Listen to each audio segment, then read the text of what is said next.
आदरणीय बहन जी, इस बहुत ही भव्य एवं ऐतिहासिक शैक्षणिक संस्थान में उपस्थित सभी शिक्षिका बहनें और मेरी प्रिय छात्राओं, बेटा आप सभी को मेरा नमन, वंदन, अभिनंदन। जैसे अभी बहन जी ने बताया, मेरा नाम डॉक्टर कुलदीप है। मैं रहने वाला आप ही के जिले का हूँ, जिला मुजफ्फरनगर का हूँ। वर्तमान समय में ग्रेटर नोएडा के अंदर आईटीएस इंजीनियरिंग कॉलेज में मैं प्रोफेसर हूँ कंप्यूटर विभाग में। मेरी धर्मपत्नी डॉक्टर प्रियंका मलिक वो गलगोटिया यूनिवर्सिटी में प्रोफेसर है।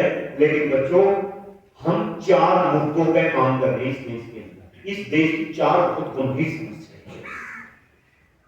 ये क्या समस्या है वो डिस्कस करने के लिए बेटा मैं 10 मिनट आपके बीच अपनी बात रखूंगा। हमें ये भी समझना चाहिए कि ये बात मैं आपके बीच में क्यों रख रहा हूं, क्योंकि बेटा मुझे पता आने वाले समय में इन समस्याओं का समाधान कौन देंगे? आप देंगे। कौन देंगे समाधान? क्योंकि मुझे पता आने वाले टाइम में आप में से कोई बच्ची इंदिरा गांधी बनेगी, कोई कल्पना चावला बनेगी, कोई मिनीश फोगाट बनेगी, कोई अच्छी डॉक्टर बनेगी, कोई अच्छी इंजीनियर बनेगी, कोई अच्छी ब्यूरोक्रेट बनेगी। आप इस देश को चलाने वाली होंगी। तो इन समस्याओं को समझना, इन पर चिंतन करना अगर आपने आज से ही शुरू कर दिया तो जब समय आएगा आप इनका हल भी देंगे। कौन सी समस्या है? पहली समस्या है इस देश का खराब होता हुआ पर्यावरण। मेरे साथ बोलेंगे, पहली समस्या है देश का खराब होता हुआ। दूसरी समस्या है हम सभी का गिरता स्वास्थ्य। दूसरी समस्या है हम सभी का गिरता। तीसरी समस्या है इस देश की बद से बदतर होती शिक्षा व्यवस्था।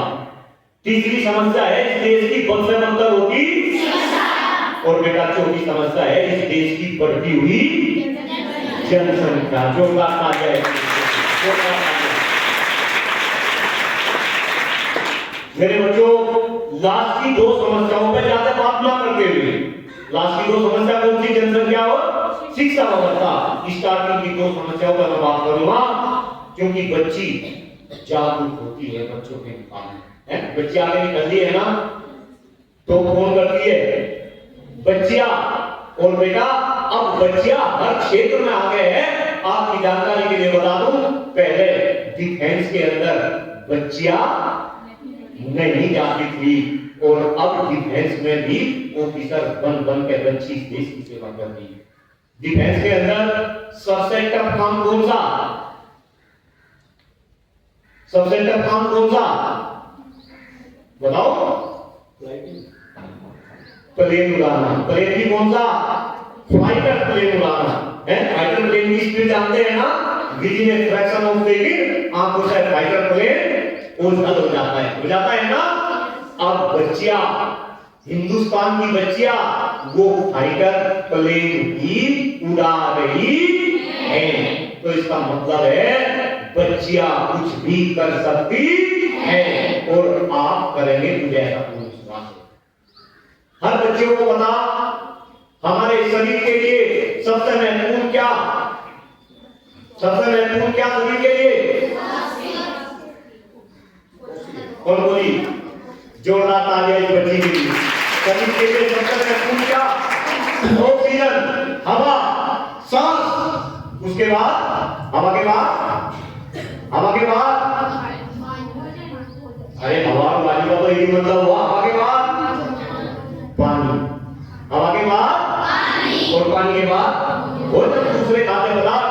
अगर मैं 6 महीने तक खाना भोजन ना खाऊं तो मैं जिंदा रह सकता हूं। मैं 5-7 दिन पानी ना पीऊं तो मैं जिंदा रह सकता हूं। लेकिन मैं अगर 2-3 मिनट सांस ना लूं, हवा ना लूं, ऑक्सीजन अंदर ना लूं तो मैं जिंदा नहीं रह सकता। यानी कि ऑक्सीजन सबसे महत्वपूर्ण, उसके बाद पानी के बाद। और मेरे बच्चों, दुर्भाग्य है हमारा कि आज जिस देश के निवासी हम हैं, इस देश की हवा सांस लेने लायक, इस देश का पानी पीने लायक, इस देश का खाद्यान्न खाने लायक। और बेटा ऐसा क्यों है?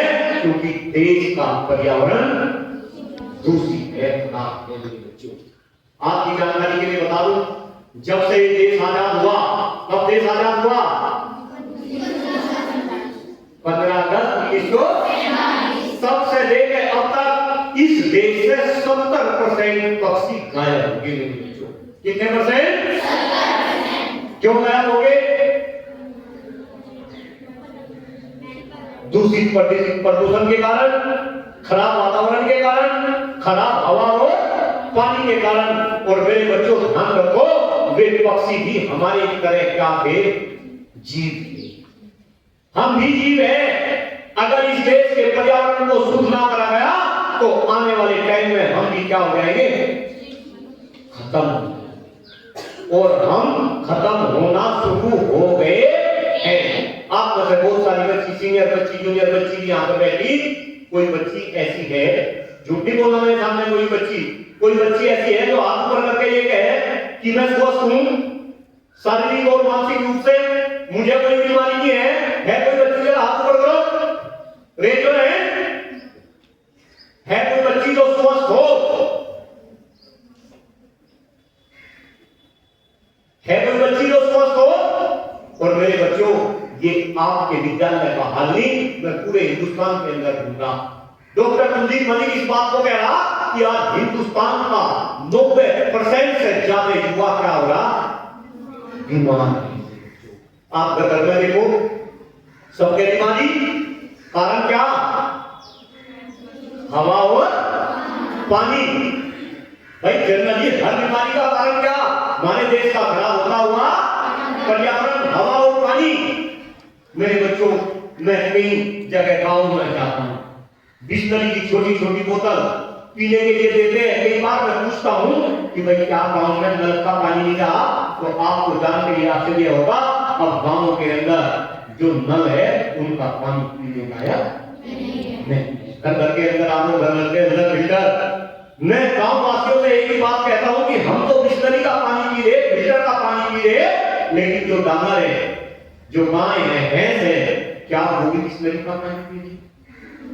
उनको हम गंदा पानी पिला रहे, उनका दूध हम पी रहे, वे बीमार, उनकी बीमारी हमें लग रही, लेकिन कोई ये बातें ना करना पसंद करता और ना ही इन बातों को सुनना। देश के पर्यावरण की कोई बात नहीं करता। मैं आपको बताऊं, मैंने भी बताया कि आजादी के बाद 70% पक्षी गायब हो गए।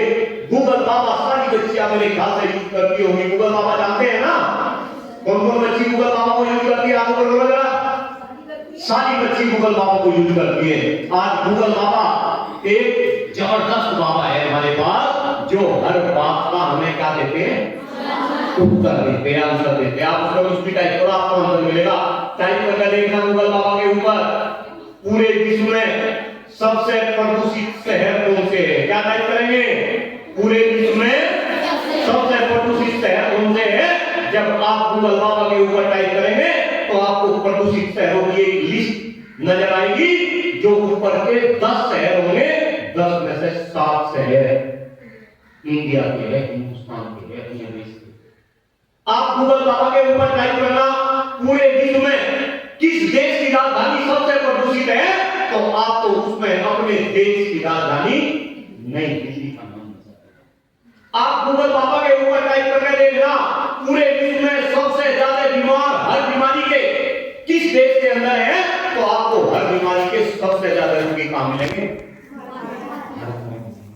अब मेरे बच्चों, ये बताओ, जिस देश में सबसे ज्यादा बीमार हो, जिस देश में सांस लेने के लिए अच्छी हवा ना हो, जिस देश में